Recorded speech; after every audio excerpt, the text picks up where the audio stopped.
best budget phone out this year. CMF Phone 2 Pro. Search now on Flipkart. Rahul तेरी वजह से पूरा plan cancel हो गया। अरे भाई रहने दे। सुन, बडीज के साथ क्रिकेट स्क्रीनिंग का प्लान बनना फास्ट, सेम प्लान कैंसिल होना उससे भी फास्ट। उसी क्रिकेट मैच के स्कोर अपडेट्स ESPN क्रिक इन्फो पे मिलना super fast. Super fast score updates के साथ और भी बहुत कुछ मिलेगा। For fast scores and a lot more, download the ESPN Crick Info app now. Quality chase from India. Far from their best day in the field or with the ball against a much improved Pakistan side. But India's openers, Abhishek Sharma, Shubman Gill, have effectively closed this game out. It took them a bit longer to apply the finishing touches. But India pick up their first points in the Super Fours, and Pakistan had their moments as well as they look back on where they perhaps could have done more. In the end, it was just too easy for Surya Kumar Yadav's side, even though the captain didn't get the runs himself. His opener certainly did. We'll unpack all of that on CMF by Nothing presents ESPN Cricket for Timeout in the company of Aakash Chopra, who did say, yep, India by a little bit at half-time, who also said Pakistan's chance to win this game or make a game is if they get Abhishek Sharma in the first 2 or 3 overs. I should have added Gill as well because, I mean, the two of them, the way they started, just the quality of batting, the skill on display, the domination with which both of them have operated, it's of a very, very high class. And of course, Abhishek Sharma will be the one who will be talked about a bit more for his 6 hitting abilities. But Shubman Gill should also be appreciated and celebrated today actually because if Abhishek takes the aerial route, Shubman Gill is someone who plays along the ground and tells you that you can still score at the rate of knots and you can actually match Abhishek Sharma, not almost shot to shot, but with the strike rate. So it was, I mean, that was some batting performance that completely decimated whatever Pakistan had to throw. If anything, today was the day where Abhishek, there will come days when he's going to try and hit every ball for 6, but you don't get them away and you end up being 11 of 9, which I think he was at one stage. Initially. And Gill is still batting 180, 200 by doing exactly what you said. So this, I guess, was a good litmus test for Gill, the T20I batter. On certain days, if Abhi is 11 of 9, Gill also can't be 8 of 10. No, that's trouble at the top. Which will not happen actually. This is something very beautifully unfolding in front of us. Sometimes we are caged in a certain behavior, in a certain pattern because of what is happening around us. And sometimes it's our surroundings that liberate us. I think this is going to happen with Shubman Gill very often in this T20 setup. Yes, all of us had our questions and some amount of skepticism that Gill is someone who's a proper batter. He's someone who's technically so good. He's someone who scores a lot of runs in Test cricket. So when T20 cricket is played at a very different level, in a very different brand, will he actually take it to fish to water?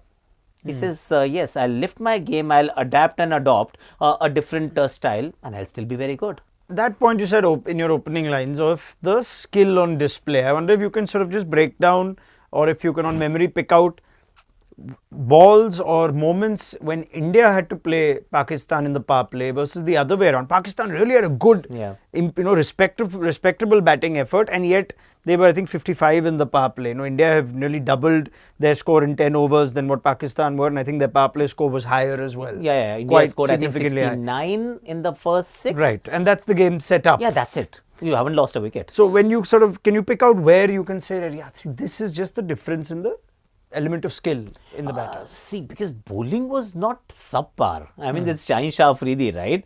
He bowls a bouncer of the first ball. That is supposedly a surprise ball. And of course, Shaheen was taken down first ball, stepping down the track in the first game. So he came out trying to bowl a bouncer, gets hit for a 6. So now, as a bowler, what do? If you bowl full, you get hit. The guy is stepping down and playing you as if you're a spinner. You bowl a bouncer, you get hit for a 6 on the first ball itself. I mean, that's a statement of a very different kind. And after that, if you were to see, I mean, there were some maybe ordinary deliveries, but they were made to be to look very, very ordinary, pedestrian. That when you go slightly back, you go hit a 6 easy. They basically got multiple shots for each ball, these guys. I mean, that is insane. And both of them. it's not just Abhishek Sharma. It is also Shubman Gill, who was actually caressing the field, and sometimes hitting boundaries in power plays is very difficult unless you take the aerial route. With Shubman Gill, no problem whatsoever. He's actually hitting the gaps at ease, and that tells you the class and the quality. Yeah. In fairness, it looked like Pakistan were much better prepared for this game overall. Yeah. But even the first ball to Abhishek Sharma told us that There was a plan, but he's different, and in that shot actually it tells us a bit more, because what makes Abhishek Sharma so special? His six hitting ability. Where does he get this wonderful ability to hit sixes? He holds the bat right at the top, and all the big six hitters, generally lower down the order back in the day as well, were the ones who used to hold the bat right at the top, long livers, and then you get the great bat flow, but it is at the expense of control. And it is at the expense of your like flat batted, that horizontal bat shots, because if you're holding it right at the top, then you're wonderful through the front foot and down the ground, but you're not as good square of the pitch because you don't have that kind of control. Abhishek Sharma has that control as well. He's cutting you for a 4, he's hooking you for a 6, and if you pitch fuller, you are done any which way. So, somebody who's holding the bat right at the top with this kind of control, impunity as an opener, that is very special to watch. I guess there would still be some fans thinking or having reserved judgment on Gill and Abhishek as India's long-term T20 openers. Oh, what was there? Could Samson still have been Abhishek's partner? Does this game in some ways put doubts to rest? I guess it does. And also the fact that, see, when you play bilateral cricket, you see a lot of 200 plus scores, and that is when the need to go hammer and tongs from ball 1 and everybody must go a certain way becomes more evident, or it's the demand of the format as we feel at that point in time. But come a multi-nation tournament, whether it's the Asia Cup or the World Cup, you'll find 200 scores are seldom made or chased down. So if you're not like going that far, you don't need to actually have a similar kind of batting partners at the top. You can have Abhishek Sharma, because see, he's going to bat the same way. There is no change whatsoever. Shubman Gill has gears, and we know that he can play this way, and he can also play a different brand of cricket, which is not as attacking. But that's what will be needed in these big games when it comes to the World Cup or the game against Pakistan in the Super Fours. Yeah, importance of that opening stand, given how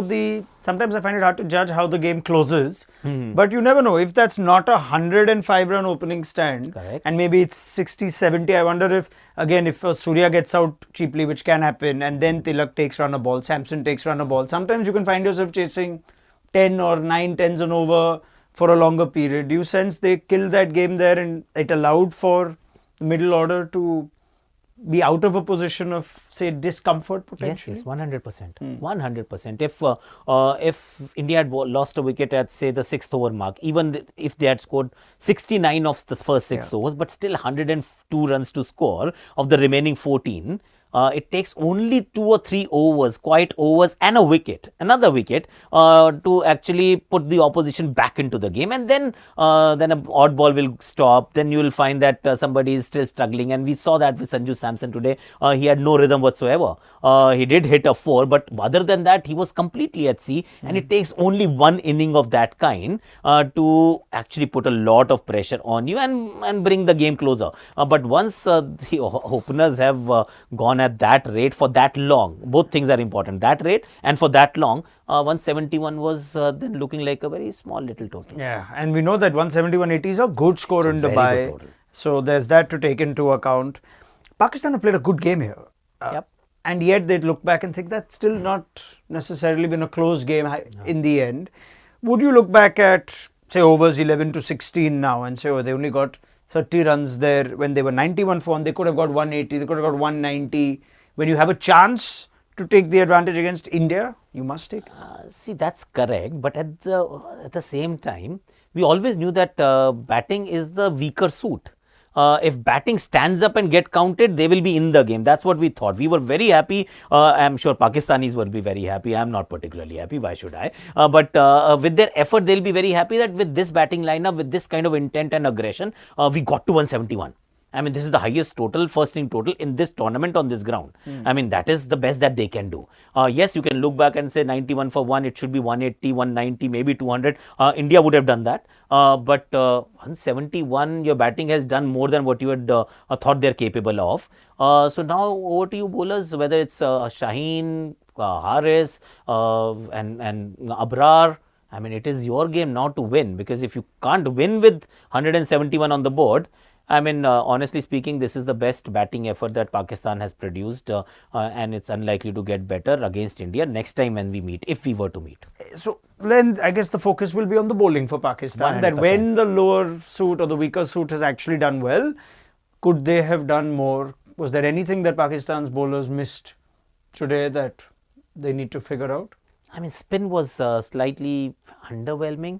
I think Abrar expected a bit more from him. The length was off. Of course, when Abhishek is there, he's going after you. Some of the good balls are going to disappear, and that's the quality that's up against you. But you still have to figure out a way to be to bowl at least in an area that is tougher for a batter to face. He did dismiss Abhishek Sharma in the end, but that was a bad ball. And he bowled quite a few of those bad balls. Mohammad Nawaz never got an opportunity to bowl. I mean, this is something that you could possibly address or rather talk about. But the others had to really stand up as well. I can't help but think that the way Abhishek and Gill bat can also enforce so many errors. Captain, which bowlers bowling, which is the effect of sometimes you just feel like you're lost. Like, what do I do to get these two out? Which is correct actually. And Salman Ali Agha is not someone who's a seasoned captain. He's a young captain of a younger team. But this can happen because we discussed this in the mid-match show as well, that Surya lost his bearings a little when Pakistan came out the way they did. And therefore, we could not understand or explain why Shivam was bowling the 18th, why Bumrah did not bowl the 20th when there was an extra fielder inside the circle. If it can happen to a seasoned campaigner as Surya Kumar Yadav, then you obviously say it's okay, cut him some slack, is not that experienced a captain, and this onslaught was too much to deal with. Okay, Abhishek has also now, after quick fire impactful starts, has actually had an innings of volume. Yeah. Do you see his game rising? Yes, because today actually, I mean, this is now his 4th consecutive 30 plus score, and this is something that T20 has taught us, that 30 is that milestone where you start celebrating with Surya Kumar Yadav scoring 13 or 14 of those 30 plus scores, and you start, wow, that's brilliant. Consistency. That's consistency. So this is his 4th score, and every single innings has come at 200 strike rate, barring this one actually. This was 190. He's a bit slow today. It was a bit slow, but I mean, while he's there, I mean, no total is too big or too far away from India's reach, and he does make opposition look really pedestrian. Yeah, I mean, the batting has taken India over the line here. Would you still be a bit confused, or no, I wouldn't say concerned, but certainly India's overall fielding display, Bumrah going at 40 plus, seemed like a confusing day in the first half. What do you put that down to now, looking at the entire game?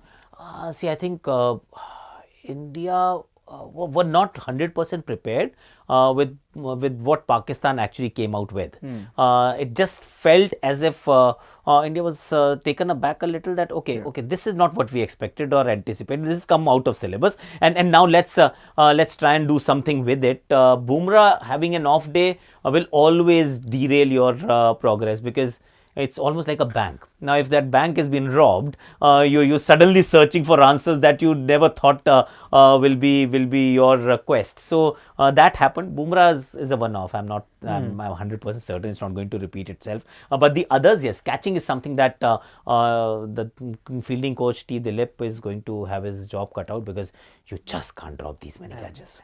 What's happening more often than not for a bowler, and unlike Bumrah where you said it's a one-off, Shaheen Afridi's bowling form. Oh God, yeah. This is a player of great reputation, and we remember what he's done at this ground to India not too long ago, and it just seems like Shaheen Afridi is running out of answers in this format as a bowler. He's improved with his batting. What do you sense is missing in a bowler of great skill who looks pretty ordinary on certain days, if I can say? See, I'm not a bowling coach, so I won't actually get into the detail where what is I know happening. you can if but you want to. But I can tell you the outcome. The ball isn't swinging. Yeah. the ball isn't swinging. If the ball isn't swinging, he's half the bowler. Because pace is not something that actually disturbs or troubles anyone at this level anymore. So even if you're bowling at 140 clicks, nobody cares. You need to do something with the ball in the air, and Shaheen's biggest strength has always been to pitch the ball fuller and make it swing, make it curve and shape. It is not happening at all. It's like gun barrel straight. Gun barrel straight but full. Of course, you can keep it fuller because that's your natural length. If you go shorter, slightly shorter, it doesn't have the same kind of venom, and he doesn't really have a slower one which will fox top quality batters. The only time he actually looked decent was when he went round the stumps. He tailed away a little and Sanju Samson missed a couple, but that's about it. There was no other passage of even 3 balls where Shaheen Afridi looked someone who would be penetrative or troubling this Indian batting lineup. I think he's shown enough evidence that he should be batting in the top 6. I agree. He didn't get to bat team. today, Yeah. so they missed out on 20 runs. I mean, they didn't have that big finish. They had a good last over or the over before from Dubey. It gives a feeling that we're talking about Shahid Afridi and not Shaheen Afridi. Well, all right. On that note, let's take some more questions that are coming through on our YouTube Live. I'm also just going to scan through things on my CMF Phone 2 Pro, and thank you very much for sending it in. Now I can see a lot of you are having some slightly avoidable altercations with each other. We'll try and keep it clean and talk about the cricket. So please, if you have questions on cricket or comments, I'm happy to take them through to Aakash Chopra. Samson, lots of questions on Samson. Yeah. What's the point sending him in at this position? If he's in this team, he should be batting at 3. No, he can't be batting at 3. 3 is Suryakumar Yadav's position.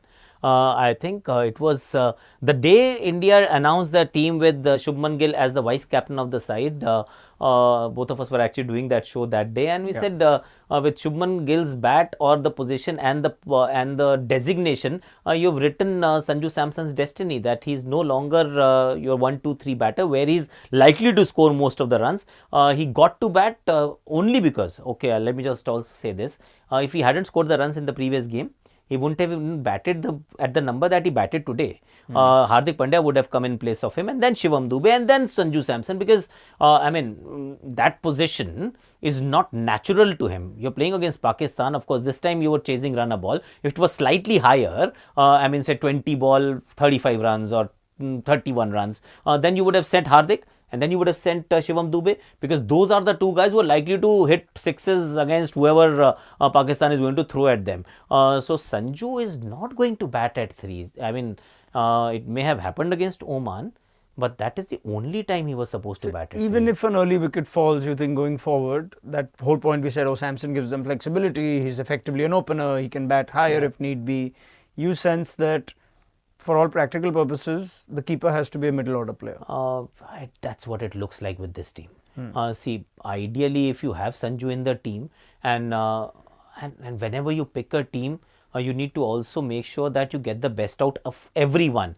So Sanju Samson's best position is as an opener. The second best is at number 3, and everything else is going to put him under immense pressure. And but that's not how this team was picked.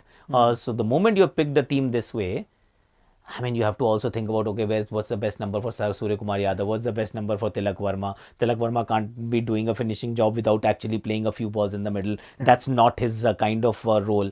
So Sanju's destiny, unfortunately, is... it requires a bit more patience. It requires a slightly longer rope, and Sanju to also develop the skills to finish games off, because that's where he'll be required to bat.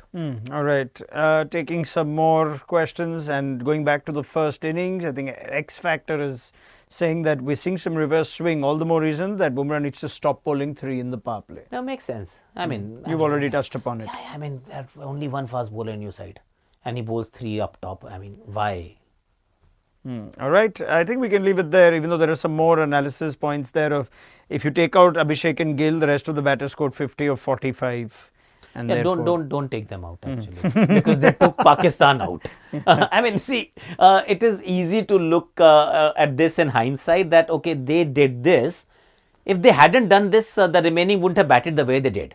So it is, I mean, it's like the sum of all parts, and you can't take one and leave the other. So you can't be selective in that point of view. So I think we'll have to cut the slack here to the rest. It's fine. I mean, opener set it up. The Millennial Bath says, why move Tilak at 4? Even that 1 number position seems to make a difference. Against England, he was superb at 3. Why not just go back to that? Because captain wants to bat at 3.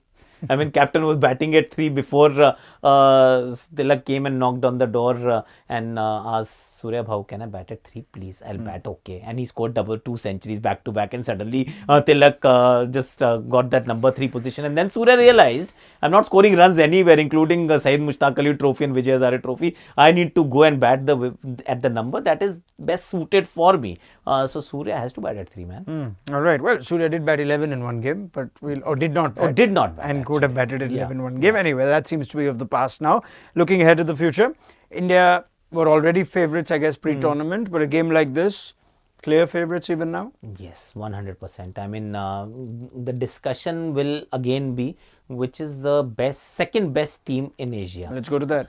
Number 1 is sealed by India. So let's go into that one then. Now we've seen Sri Lanka go down to Bangladesh. Yeah. Pakistan have lost their first game. It sets up a cracking game It is in a couple of days' time. Tournament takes a break tomorrow. But Pakistan, Sri Lanka or Bangladesh, who knows? If Bangladesh play with the kind of gusto they played with yesterday. Last 2 games actually. Bangladesh have played well. So they defeated Afghanistan. Then they defeated Sri Lanka. Sri Lanka on paper looks like to me as the second best team. But they lost to Bangladesh. If they lose to Pakistan, then they can bid their chances almost goodbye, not fully goodbye, because India can defeat all 3 teams and then we can have a 3-way tie with 2 points each. That is a likely scenario as well. But the tussle is always going to be which is the second best team in the subcontinent, and I don't have an answer for that right now. Let's wait who reaches the finals. I got another question here from Sudhanshu Mathur, which I will ask, but we don't need to answer today. He says, how do you beat India?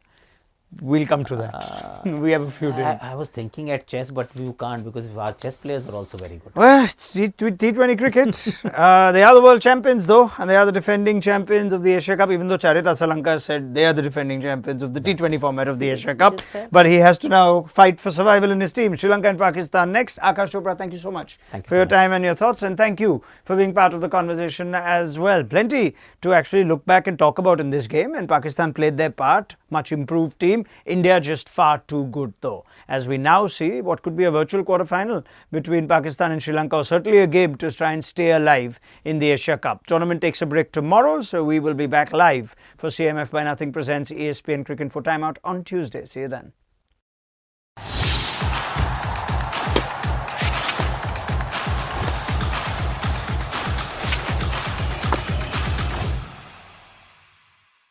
Best budget thrown out this year. CMF Phone 2 Pro. Search now on Flipkart.